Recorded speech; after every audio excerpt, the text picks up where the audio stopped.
Hello, everyone. It's Jeannie here with you today to share a new card using Trinity Stamps Hopeful Flowers and a sentiment from the Let Love Grow stamp set. So, I had envisioned this card in my head and knew that I had to do a bit of masking and manipulating. So, I stamped everything out on a scrap piece of paper so I knew exactly where I needed to stamp and where I needed to mask.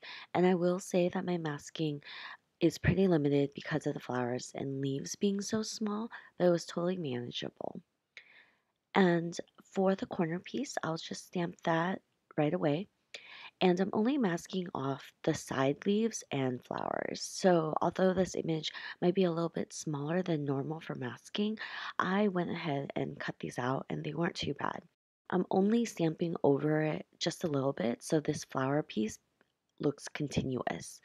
And so I only need to stamp over a few leaves, and that's all you need to do for the masking. You don't have to cut out the entire image at all.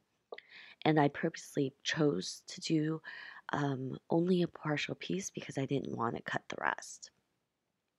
So for the water can, when I first saw this image, I, for some reason, went straight to the idea that I wanted them hanging and overflowing with these flowers. And to achieve this look, I needed to mask off the little spout and the handle because I wanted it to look like little pots that were just hanging from this wooden beam. And so, one of my tricks for partial masking is using a post it to recreate my image. And so, I'll cut off the section that I don't want masked and put this together like a little puzzle. So, this is a three-part piece because I have the spout that I need masked off, and then the handle on the left side that I also need masked off. So, the middle portion would be the part where I will have it stamped off. And I'll also need that bottom part, so I'll cut that off too. So this becomes a three-piece puzzle that I put together to create a mask.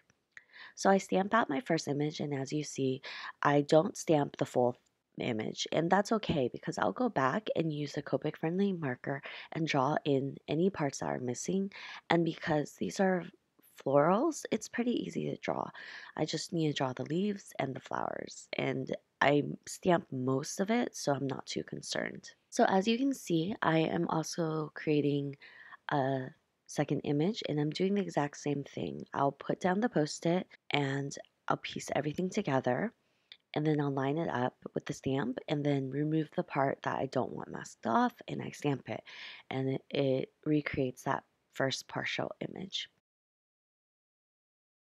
Because I wanted these three to be hanging together, I needed to create two more additional masks of the full image to cover it up so I can stamp one more right behind it. And I only cut out a partial mask because that's the only area that I need stamped. So again, with my puzzle piece of a masking, I put down the first part, the middle part, and then the left hand side and remove the part that I want masked. I'll line up the stamp where the image is, and then I'll go ahead and stamp it. So this works out perfectly, and I have three hanging flower pots. And like I said, there are these parts of the flowers that are missing and the pot that needs to be drawn in. And I just use a Copic friendly marker to do this. And it doesn't have to be absolutely perfect, but I am using the stamp image for reference just so I can fill in those parts. With partial masking, it's just really hard to get a perfect mask, right? So, like, it'll be a very difficult task to do so, and you shouldn't be too concerned about it. For the corner floral piece, I imagined that it was on a wooden beam and it's just covering it. So I'm just drawing in straight lines in pencil for now, and I'll go back in and line that. For the hanging pots, I just have two straight lines, and so it looks like it's hanging from that wooden beam.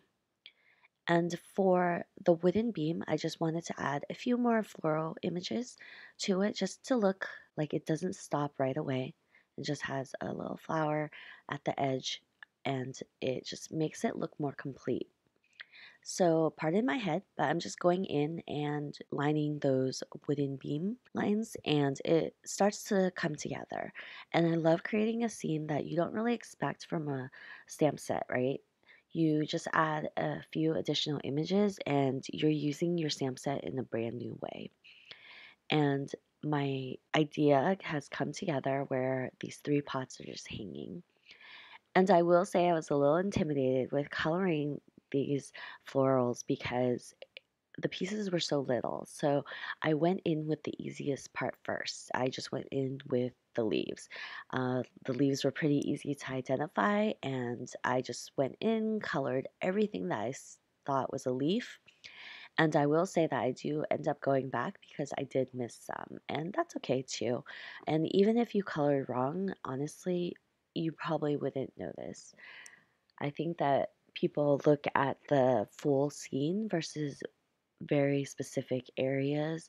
And I think sometimes as card makers, we're a little bit hard on ourselves because we scrutinize every little mistake that we make, but it's very unnoticeable by other people that are taking a look at it. So I also drew from the Trinity Creativity Challenge image, and it was inspiration for the colors I chose for this card. So there were some pink flowers and some really bright yellow flowers, and those are the two colors I used for the florals here. For the pink flowers, it is a majority of the card, but I really enjoyed the little pops of yellow that I added in. It just gave it a little bit of brightness, and it added a little different interest to it because it wasn't just one note. So, because these images are pretty small, I'm not doing much shading. I'm actually trying to define the pink flowers a little bit more by using three Copic colors, but it not very much blending at all. So once I finish coloring all the flowers and the leaves, I'll go in and know exactly what else to color for the wooden beam. So I'll just go in and color the entire beam, and I'll go in with darker colors to add a little wood grain effect. So it really sets the scene for this little wood beam. And I mean, I live in the city, so I wouldn't have this in my backyard, but I imagine that there's houses that have this where flowers can grow everywhere, and you have this like wooden beam and the ceiling where flowers are just like everywhere. And I think that that'd be really perfect on like a spring day. And I think that the colors I used really make it look like a spring day, a very happy card. So again, I'll go back in with the same colors I used for the flowers on the wooden beam for the flowers in the hanging pot. I'm keeping this very consistent with the pink florals and the pops of yellow. And I think that this card came out very well. And this was exactly how I had envisioned in my head. I'm not doing anything special with the coloring. All the colors that I'm using will be listed down below, so you can use it as a reference. And I'll also list down the Copic friendly marker that you can use so your ink doesn't smear. So like I said, my coloring isn't very spectacular. It's very easy. I'm using the darkest color to add a little details to the petals, just so there's some contrast with the flowers so it doesn't look one note. I chose not to blend for that reason. The effect of the flickers of lines really stands out when you look at it as a whole. Like for one floral image, it kind of looks like, hey, you should have blended that. But I think that it really added to the look of the flowers here. So for the hanging pots, I'm just coloring them in with a little gray. And this is more or less my card. I will go ahead and grab the Let Love Grow happy birthday sentiment and add it to the bottom right of the card, only because this hopeful flower set doesn't come with the sentiment. So I just really needed to add one because the bottom right hand corner looked a little blank. And I also solved this by actually trimming down this piece. I believe I trimmed it down half an inch, so I had a quarter of an inch on each side. Picked a matching pink cardstock to back it, And so that really helps fill up that space. I toyed with the idea of adding embellishments, but I really thought that I just would leave it alone because the flowers looked so detailed and I didn't really want to take away from the florals. So I just went ahead and stamped it, and I think that trimming it down the card panel really worked. I also decided to pop this card panel up on foam tape just to give it a bit of dimension. So I'm just covering the entire back with foam tape, and I'll add it to that pink background. And once I add that card panel to the pink background, I'll pop it up on a card base, and this card is done. So I hope you enjoyed this card and enjoyed seeing how this scene came together. Sometimes when you envision a card in your head, it doesn't necessarily turn out. And luckily for me, it did for this particular card. And I hope that you take this idea and apply it to others. The post it puzzle masking technique really comes in handy for me because I do a lot of masking, and it's a easy way to do this without getting frustrated or wiping things off on the stamp. And so that's it for today's card, and I'll see you guys next time. Thanks for stopping by.